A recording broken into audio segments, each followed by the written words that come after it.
नमस्कार। आज हम हिंदी साहित्य के एक ऐसे कोने में झांक रहे हैं जहां भावनाएं मतलब शब्दों में ढलकर जैसे अमर हो जाती हैं। हमारे पास जयशंकर प्रसाद जी के बहुत ही प्रसिद्ध काव्य आंसू के विश्लेषण से जुड़े कुछ अंश हैं। तो आज हमारा इरादा है कि इस वियोग काव्य की गहराइयों को टटोलें, इसके मर्म को समझे जरा। ये सिर्फ एक कविता संग्रह नहीं है। जैसा कि पता चलता है, ये कवि के बहुत ही निजी दुख से शुरू होकर उसकी व्यापकता तक की एक भावनात्मक और दार्शनिक यात्रा है। तो चलिए इस यात्रा के जो अलग अलग पड़ाव हैं उन्हें समझने की कोशिश करते हैं। बिल्कुल। आंसू का हिंदी साहित्य में, खासकर अगर हम छायावादी काव्य या फिर विरह वर्णन की बात करें, तो एक बहुत ही खास जगह है। और ये देखना बड़ा दिलचस्प है कि कैसे एक इंसान की जो बहुत गहरी पीड़ा है वो कला के जरिए मतलब बदल कर न जाने कितने पाठकों की संवेदना का हिस्सा बन जाती है। और शायद यही बदलाव, यही ट्रांसफॉर्मेशन इसकी सबसे बड़ी ताकत है। तो सबसे पहले जरा ये स्पष्ट करें कि आंसू मतलब है क्या असल में। हमारे सामने जो जानकारी है वो तो इसे एक प्रसिद्ध वियोग काव्य बताती है। प्रसाद जी का पहला संस्करण 1925 में आया था और फिर सुनने में आया है कि 8 साल के बाद 1933 में इसका एक दूसरा मतलब रिवाइज्ड और शायद कुछ बड़ा संस्करण भी प्रकाशित हुआ। लेकिन जो बात पढ़ते ही एकदम से असर करती है वो ये कि इसकी रचना प्रसाद जी ने अपनी पहली पत्नी की असामयिक मृत्यु की याद में की थी। ये सिर्फ एक फैक्ट नहीं है, ये तो जैसे काव्य की आत्मा का परिचय है ना? निश्चित रूप से। ये जानना कि इसकी जड़ें कवि की इतनी गहरी व्यक्तिगत त्रासदी में है, इसके हर शब्द को एक अलग वजन देता है। पहली पत्नी की मृत्यु से जो वो एक तीव्र, एक असहनीय दर्द उठा होगा, वही इसकी प्रेरणा बना। अक्सर जो महान कलाकृतियां होती हैं वो ऐसी ही गहरी निजी अनुभूतियों की भट्टी में तपकर तैयार होती हैं। ये जो निजी अनुभव है वही आंसू को वो सच्चाई, वो तीव्रता देता है जो पढ़ने वाले को सीधे छूती है। ये सिर्फ कल्पना नहीं, ये भोगा हुआ सच है जो काव्य बन गया है। हाँ, ये बात तो है। अच्छा, इसी बिंदु से आगे बढ़ते हुए इसकी कुछ खास विशेषताओं पर बात करते हैं जो इन एनालिसिस में सामने आती हैं। सबसे पहली और शायद सबसे मुख्य विशेषता है वियोग का वर्णन। मतलब कवि अपनी प्रेयसी को खोने के बाद का जो दर्द है, जो यादें हैं, कभी मीठी कभी दुख देने वाली, उन्हें व्यक्त करते हैं। यह इसके सेंटर में है। और शायद इसी वजह से इसे हिंदी साहित्य का सिर्फ एक वियोग काव्य नहीं बल्कि एक श्रेष्ठ वियोग काव्य, एक क्लासिक, एक कालजयी रचना माना जाता है। लेकिन क्या सिर्फ ये इमोशनल इंटेंसिटी ही वजह है या कुछ और भी है जो इसे इतना स्थायी महत्व देता है? देखिए, इमोशनल इंटेंसिटी तो है ही, वो तो जबरदस्त है, लेकिन वो अकेली नहीं है। जानकारी ये भी बताती है कि इसकी जो फिलोसॉफिकल डेप्थ है, दार्शनिक गहराई, वो भी उतनी ही महत्वपूर्ण है। प्रसाद ही सिर्फ मतलब रोते या विलाप करते नहीं दिखते, वो उस दुख के जरिए जीवन और दुनिया के कुछ गहरे सवालों से भी जूझते हैं, खासकर दूसरे संस्करण में। और एक और बहुत ही इंटरेस्टिंग बात का जिक्र मिलता है, वो है कथासूत्र का अभाव। कथासूत्र का अभाव?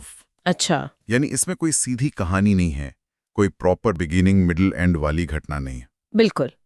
ये किसी नॉवेल या कहानी की तरह घटनाओं का एक सीक्वेंस नहीं देता। ऐसा नहीं है कि पहले ये हुआ, फिर वो हुआ, फिर ऐसा हुआ। तो सवाल उठता है, अगर कहानी नहीं है तो फिर ये है क्या? हाँ, सही सवाल है। मतलब इसे बुना कैसे गया है फिर? ये असल में कवि के मन में उठने वाली जो यादें हैं, भावनाएं हैं, विचार हैं, उनका एक प्रवाह है। एक तरह का इंटरनल मोनोलॉग कह सकते हैं आप, जहां यादें किसी खास क्रम में नहीं आती। कभी कोई खुशी का पल याद आ गया, कभी बिछड़ने का दर्द तेज हो गया, कभी नेचर में अपनी फीलिंग्स दिख गईं। ये स्ट्रक्चर अपने आप में बहुत मायने रखता है। कैसे? ये जो पारंपरिक कहानी वाला तरीका है उससे अलग क्यों है और इसका असर क्या पड़ता है पाठक पर? ये इसलिए महत्वपूर्ण है क्योंकि ये दुख और यादों की जो असली प्रकृति होती है ना, उसको दिखाता है। जब हम किसी अपने को खोते हैं तो यादें कोई लाइन में लगकर तो आती नहीं है। हाँ, वो तो है। वो तो अचानक कौंधती हैं, बिखरी बिखरी सी। कभी कभी लगता है कोई कनेक्शन ही नहीं है। कभी कोई बहुत छोटी सी बात याद आ जाती है, कभी कोई गहरा एहसास। दुख का अनुभव भी तो लीनियर नहीं होता, वो लहरों की तरह आता जाता है।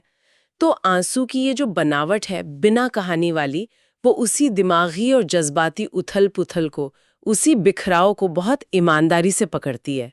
ये पढ़ने वाले को सीधे कवि की चेतना के प्रवाह में उतार देती है। ये तो वाकई गहरा ऑब्जर्वेशन है। मतलब स्ट्रक्चर ही यहाँ इमोशन को व्यक्त करने का एक जरिया बन गया है। अच्छा, अब आते हैं उस पहलू पर जिसने मुझे खास तौर पर खींचा, इसके 2 संस्करणों का होना। ये अपने आप में कहानी कहता है। पहला संस्करण 1925 में 126 छंदों के साथ, और जैसा कि एनालिसिस बताते हैं, ये संस्करण मुख्य रूप से कवि के व्यक्तिगत सुख दुख, अपनी दिवंगत पत्नी की यादों और विरह के उस तीव्र एहसास पर ही फोकस्ड था। यानी ये दुख का पहला, सबसे रॉ और निजी विस्फोट था। हाँ, इसे ऐसा कह सकते हैं, बिल्कुल। वो उस ताज़े घाव की सीधी, बहुत मार्मिक अभिव्यक्ति थी। लेकिन फिर 8 साल बीतते हैं। 1933 में दूसरा संस्करण आता है, और ये सिर्फ कुछ छोटे-मोटे बदलावों के साथ रीप्रिंट नहीं था। नहीं, बिल्कुल नहीं। जानकारी के अनुसार इसमें 67 नए छंद जोड़े गए, कुछ पुराने छंदों को बदला भी गया, और कुल छंद 190 हो गए।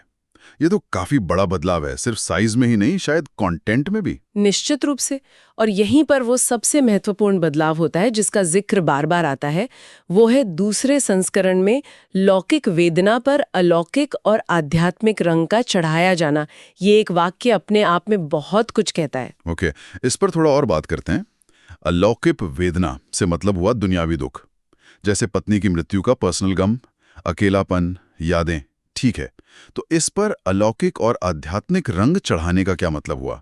क्या कवि अपने दुख से मतलब दूर हो गए या उसे भूल गए? दूर होना शायद सही शब्द न हो। इसे ऐसे समझे कि कवि उस व्यक्तिगत दुख को एक बड़े कैनवस पर देखने लगते हैं। वो सिर्फ मेरा दुख नहीं रह जाता, वो उसे इंसानी जिंदगी में जो दुख फैला हुआ है, दुनिया की नश्वरता, आत्मा परमात्मा का रिश्ता, या शायद करुणा और विश्व वेदना जैसे बड़े सवालों से जोड़ने लगते हैं। ये दुख का उदात्तीकरण है, सब्लिमेशन जिसे कहते हैं। जो पहले सिर्फ आंसू थे, वो अब जैसे मोती बनने की प्रक्रिया में है।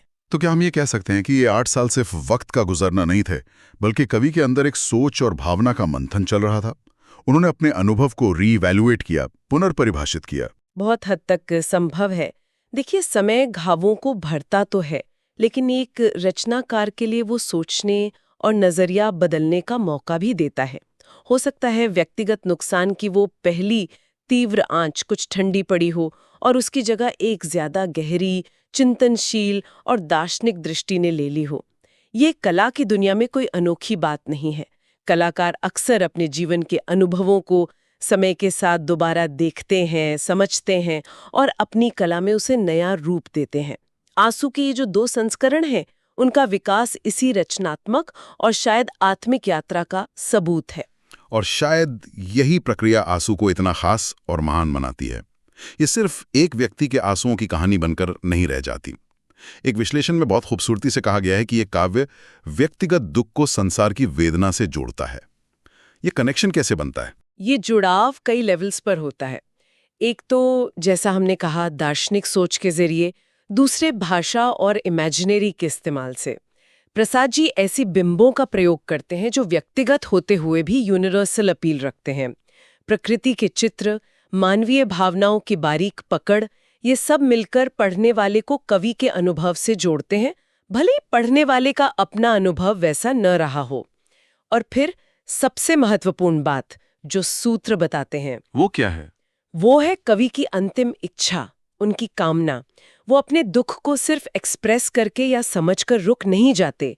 वे कामना करते हैं कि उनकी ये पीड़ा, उनके ये आंसू इतने घने हो जाएं कि वैश्विक कल्याण के लिए बरस जाएं। ये सिर्फ सहानुभूति नहीं, ये एक्टिव करुणा है, कंपैशन इन एक्शन। ये विचार तो सचमुच कमाल का है। मतलब अपनी पीड़ा को इतना बदल देना कि वो दुनिया के भले के लिए बरसे।